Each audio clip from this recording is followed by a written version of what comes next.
We just want to hear a little bit about the project directors, Mr. Brian Starks. What was your role in the project, and what were your responsibilities?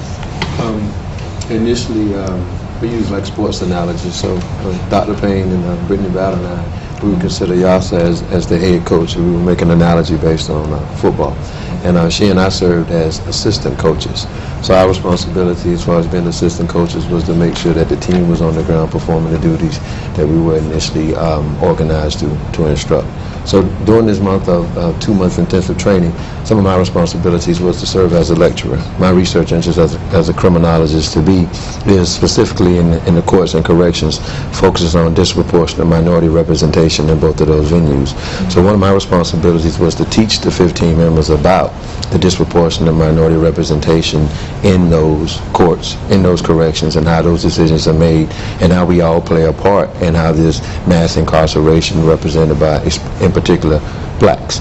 Once February broke, my responsibility was to be in charge of data analysis. So once the 15-member PAR team created our survey design, we agreed on what type of questions were going to be asked in the East Side and South Bridge. Data was initially collected.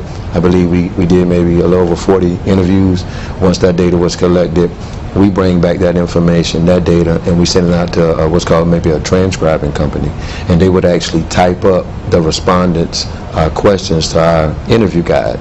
And my team would actually review those transcriptions and make sure that they were exactly how the respondents wanted their voices represented. From those transcripts, we would do a method called coding, and we would look for central themes where all the respondents, we were able to pull out the theses on the response based on community structural violence.